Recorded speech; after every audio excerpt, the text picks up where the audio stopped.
Hey everyone, and welcome to another Video Wednesday. Today we are going to do another reaction video. We've seen Felicia many times. We're excited to do one for 13 things about the USA that she can't live without anymore. I wonder if I agree.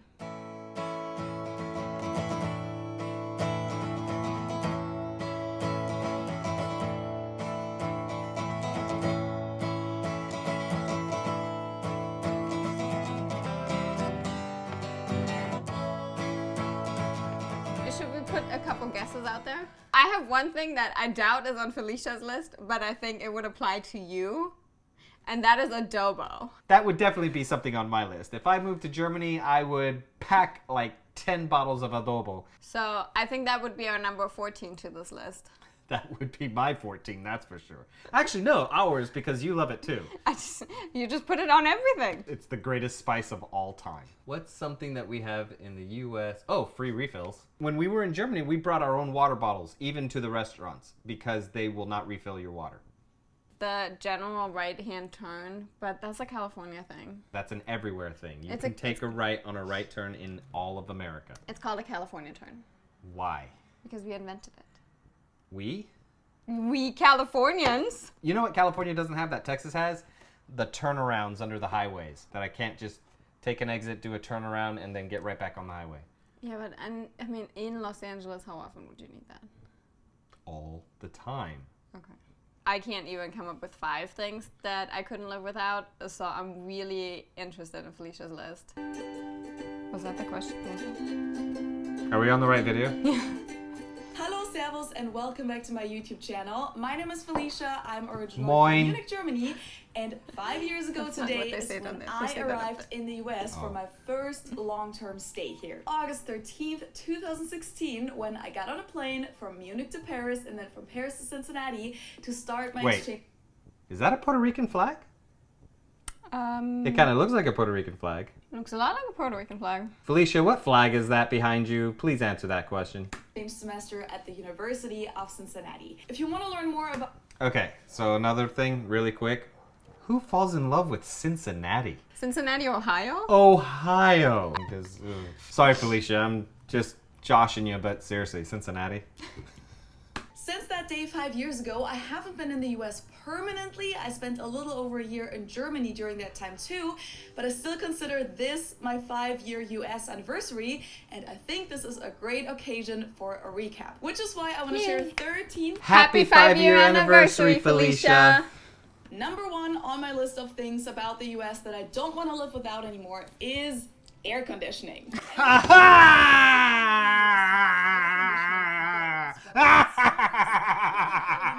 Number 1, baby! Number 1! I'm telling you!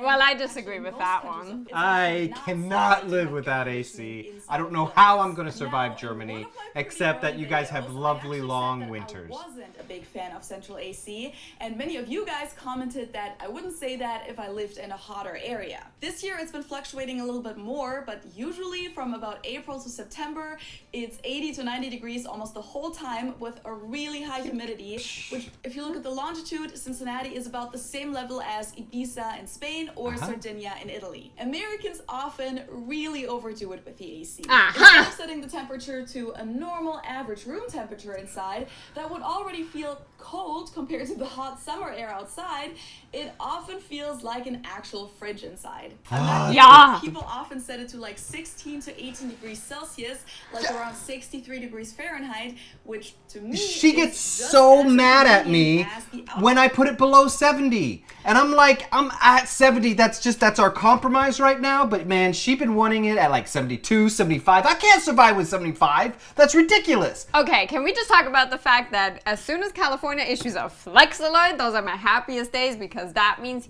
you're not supposed to turn the AC lower than 75, and you're in fact actually supposed to keep it off between the hours of 3 and 9 p.m. And do I follow those rules? No.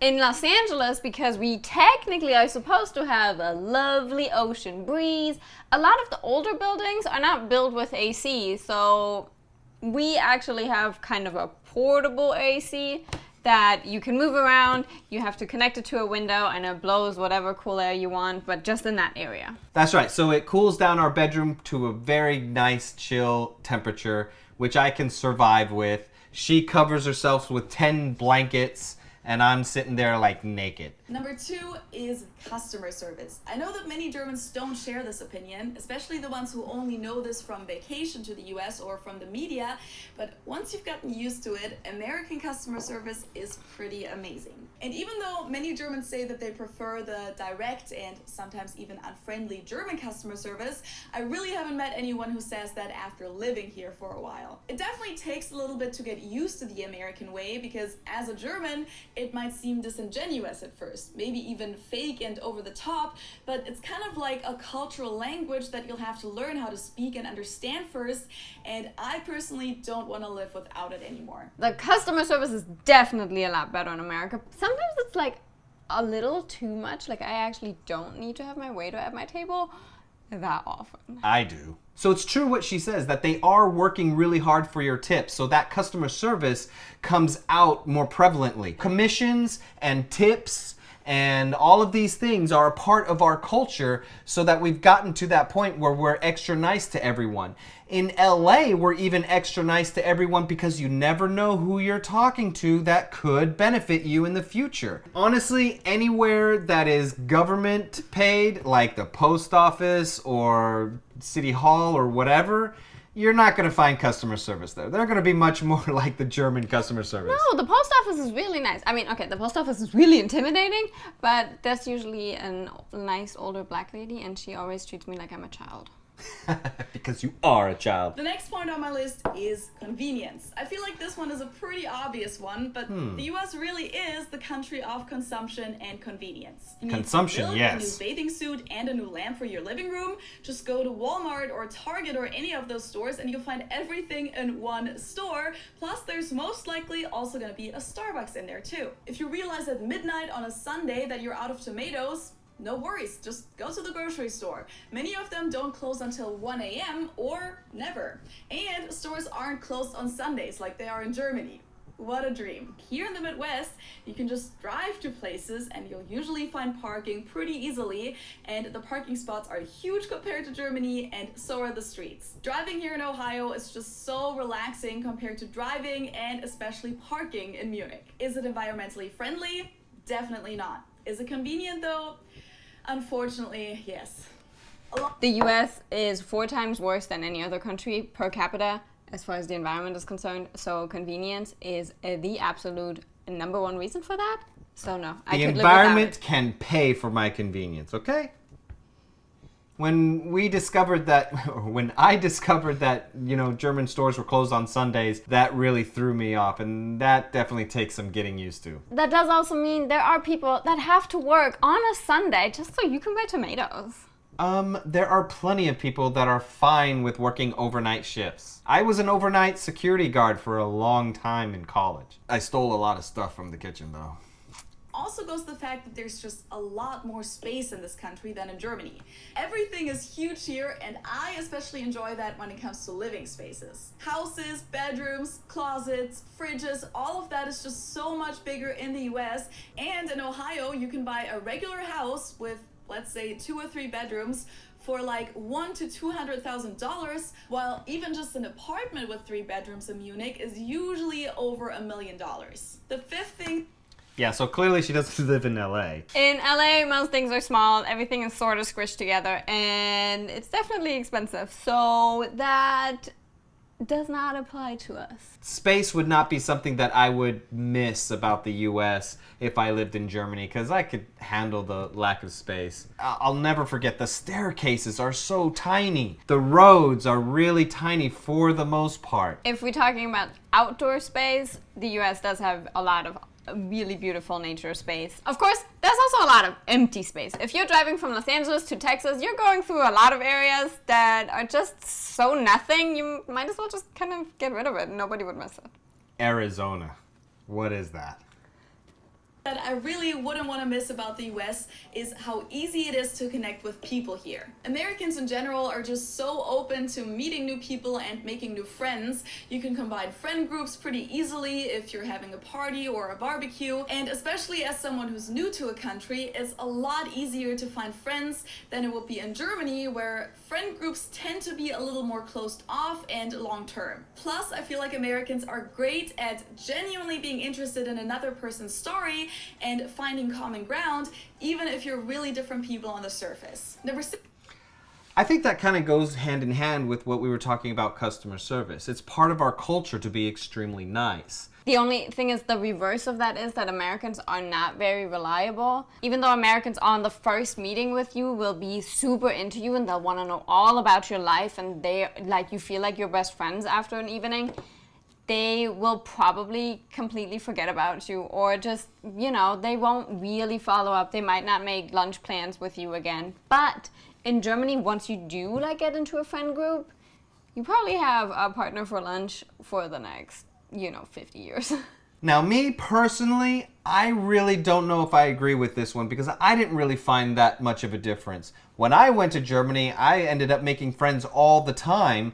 It could be because I was an American and everybody was interested in the foreigner, maybe. But the point is that I didn't really see that much of a difference in social construct between making friendships there and making friendships here. 6 is pretty simple, but it has become an absolute essential part of my life.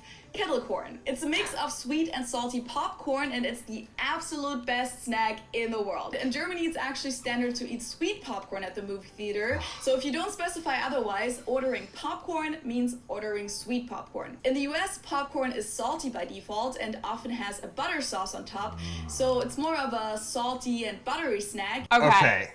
What? No, she's right. I mean, okay, I don't know if I would say I couldn't live without it, but I would say kettle corn is pretty dope. I actually don't really like American salty popcorn, and it's not the salt that bothers me, it's the butter, because you're just touching oil. It's so gross. I mean, not even my moisturizer is that oily. Gosh. If your moisturizer was that oily, I would be licking you all the time. However, Germans are the way they are, and they do not put the amount of sugar on sweet popcorn that Americans put on kettle corn. I mean, kettle corn is good if that's what you're looking for. My favorite is the oily, salty popcorn you get at the movie theaters. But what I like to do is I like to take those jalapenos that are usually for nachos, and I mix that with my popcorn. Jalapeno salty buttered popcorn, oh man, that's the best. I understand that they do sell salted popcorn in movie theaters in Germany, right? They do. So usually if you went to a movie theater, you would have a big container for sweet and teensy tiny one for the crazy people, and you can specifically ask for salty popcorn. It'll be salty popcorn. It shall not be buttered popcorn. We're not crazy people. Oh, they won't have butter?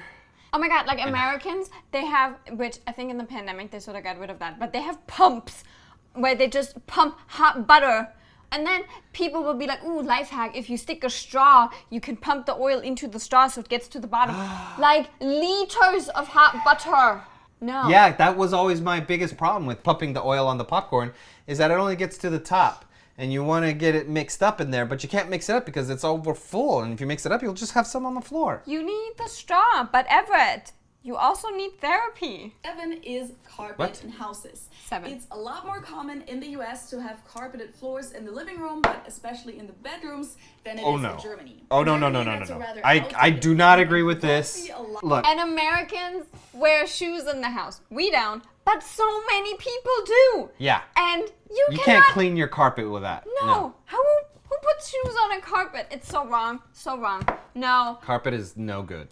Yeah, okay. Kids' rooms, I understand. That's up to you. I don't care. Put a rug in there if you want to get in the kids' rooms. Yeah. But no, carpet sucks. I've never been happy with carpet my whole life, and I'm American. Also, if you live in an apartment and the carpets are already pre-installed, it's probably beigeish gray. Yeah, and ugly. It is. In America, carpet has a 5-year lifespan. So if we lived in this apartment for only 3 years, when they came in and saw how crappy the carpet looks, they have to replace it. So we'd have to pay for 2 years of replacing that carpet. Yeah, that's how bad carpet is. Just if you are looking for a home in America, do not get one with carpet, ever.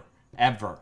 Okay, this is the first point we really disagree Yeah, with. carpet 100%. I don't know why she would even like it. No. That's weird. Big thing that I'd like for Germany to adopt, so this is my official request, Germany, is the amount of pools that you'll find here in the US. Not just private pools that you'll find in someone's backyard, but neighborhood pools or pools in apartment buildings. And needless to say, in the summer, that's just really awesome. You either have a pool in your own neighborhood or you'll go to the one in your friend's neighborhood or building, and they often have public grills too. It's funny because that is actually something I do take for granted. Having pools in our neighborhood, I grew up with that my whole life. Was it free or was it just very low cost? You had, if you lived there, you got a tag so that you could go in and say, I live here. So yes, and then it was free. You would not have to pay. Same with pools at apartment communities. LA is a little different because we're so condensed. Not every apartment community is going to have a pool, but most do. I take it for granted. I just expect that there's a pool, but I hardly ever use it. And so when I go to Germany, I don't really think about not having a pool, especially around her area where there's a bunch of seas. Germany doesn't really have a bunch of public pools. If there is a pool, outdoor or indoor, you usually have to pay for it. That does mean that they're usually very nice. But if it is a hot summer day, just go to the lake. But what Felicia did also mention is that there is often a public grill somewhere. And we have a lot of public grills in parks in Los Angeles. It's just so nice to just grab a little bit of meat and coal and grill anywhere. That is also something that I take for granted, I think, because every community I've ever worked or lived at also has a grill. Every neighborhood usually has a park that has a grill. And even here in LA, virtually any park you go to will have a grill available for public use. Of course, most Germans have their own grill at home or in their gardens, so it's not technically something you need all that much, but it would be nice to have grills in parks. Although I did see a report that tried that in a city, and Germans are just not very good at taking care of it. So for LA, we at least have the beach. Who needs pools? Overall, it's a much bigger bar/pub culture here than in Germany, especially compared to Munich, where we don't have a lot of bars where you just go in and get a drink at the bar and then stand around or sit on a bar stool. Most places have table service, and if you want to go party, you'll usually go to a club where you'll have to pay a cover fee and where the party doesn't really start until 1 a.m. or later. Here in the US, I just love how many, let's call them non-binding bars there are where nobody cares whether you order something or not, and you can just get a beer for $3, or at least here in Cincinnati you can, Yeah, in Cincinnati. and you can hang out, and many bars even have a dance floor too. No cover fee, and since in Ohio and many other American states, the sale of alcohol has to end by 2 a.m., most bars close at 2 or 2:30 a.m. Sounds early, and you might wonder, why would I like that? Well, I like it because it means that people start partying much earlier, and I get to go to sleep at pretty much my normal sleep time because I'm a night owl, and I don't have to ruin the entire next day like in Germany, where you often stay out until 6 a.m. or later because the party doesn't even really start until late at night. Plus, going out here is much cheaper since a lot of the bars simply have a dance floor and you don't need to pay a cover fee, so it's more flexible, better hours in my opinion, and a lot cheaper. Plus, I like the music much better too. I'm not really into EDM, and in my opinion, Germans don't have great taste in music because they don't have a lot of rhythm, so everything is always just boom, boom, boom, like the same beat the whole night. So I personally just like the music here in the US a lot better. Another really Obviously, Okay. we didn't go clubbing a whole lot, during the pandemic. But it's true, Los Angeles also has a ton of bars, a ton of sports bars, a ton of bars where you can just hang out, and they might even be themed of something specific. What we don't have is $3 beers. Yeah, in LA, like your cheapest beer is gonna be like maybe $8. That's like a Bud Light. That is bizarre that she mentioned the bar culture.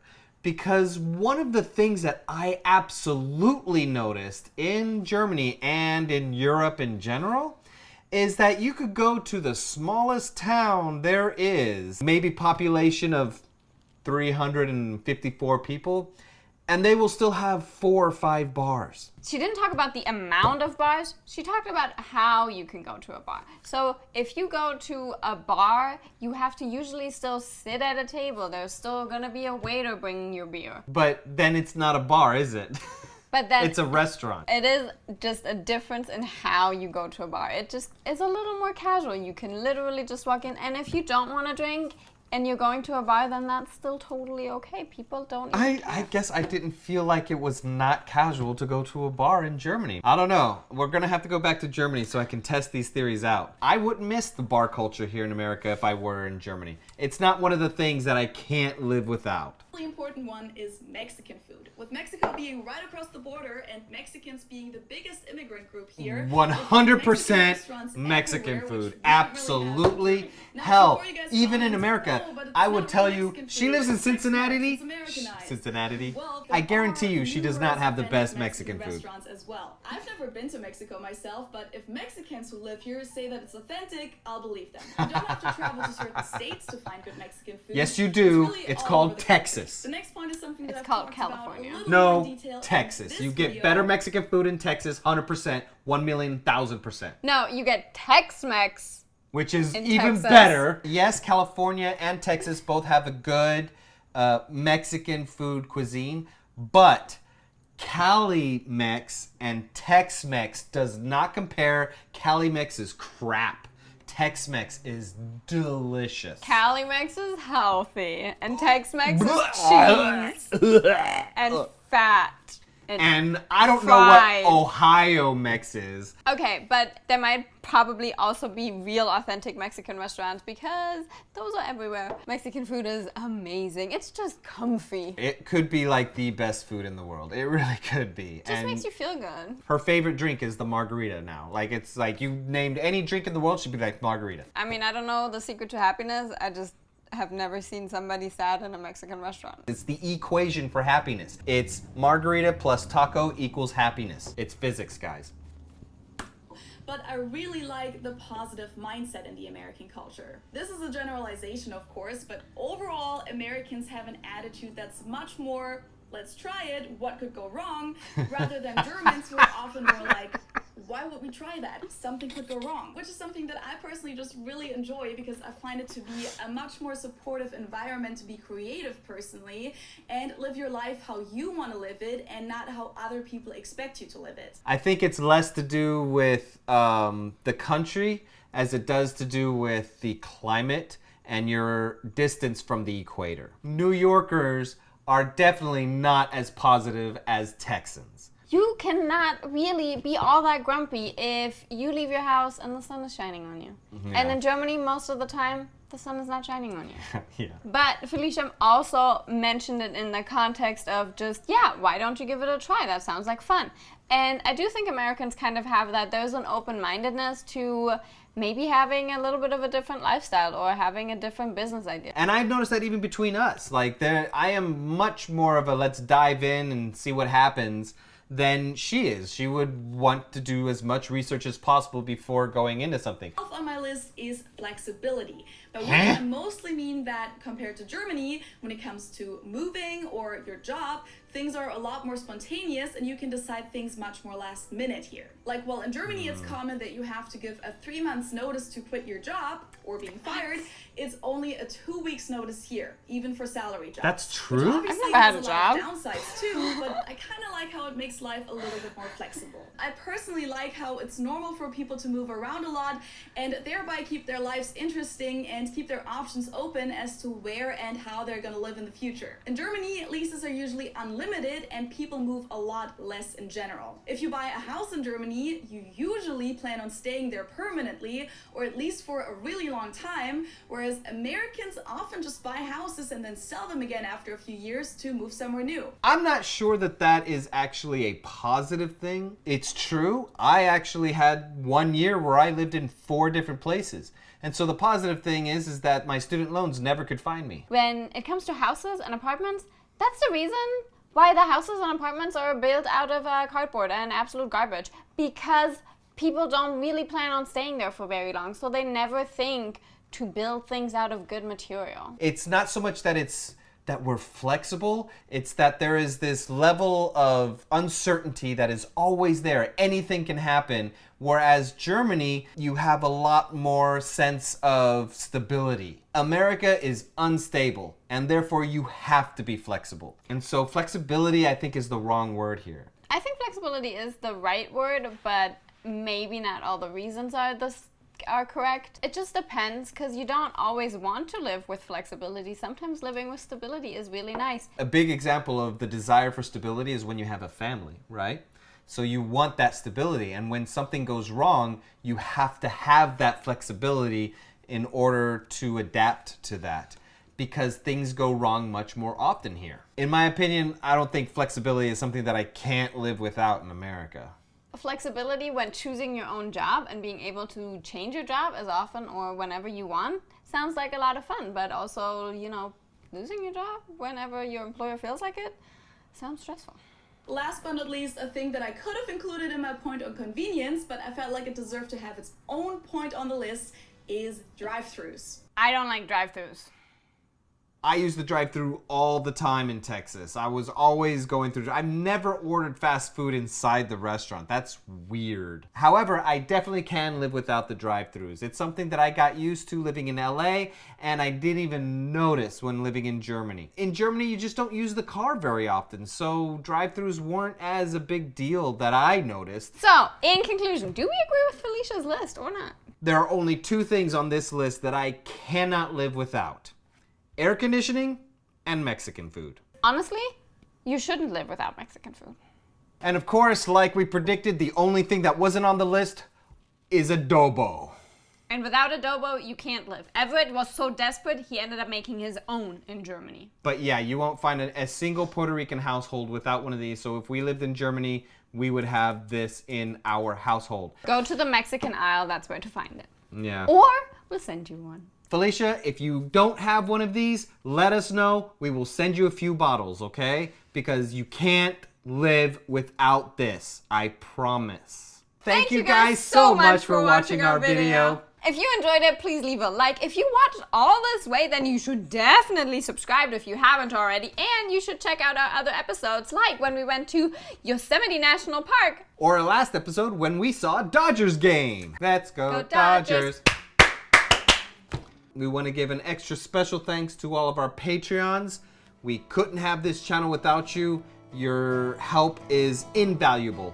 And we must ask you all to please join the Patreon family. Or you could just watch all of our videos on our channel and comment and like and share. And please let us know down in the comments below if there's anything that Felicia and we missed, because we clearly didn't miss adobo.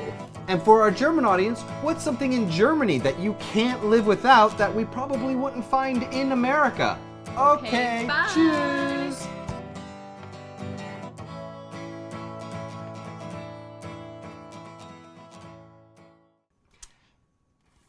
Thank you guys so much for... You want... Go. Thank you guys for so watching much for our watching. video. Ah. Thank you guys for watching that video. Thank you guys so much for watching our video. Ready? 3, 2. Thank you guys so much for watching. I said so much. 3, 2. Thank you guys so much for watching our video. I adapted to you and you adapted to me. 3, 2. Thank you so guys. much.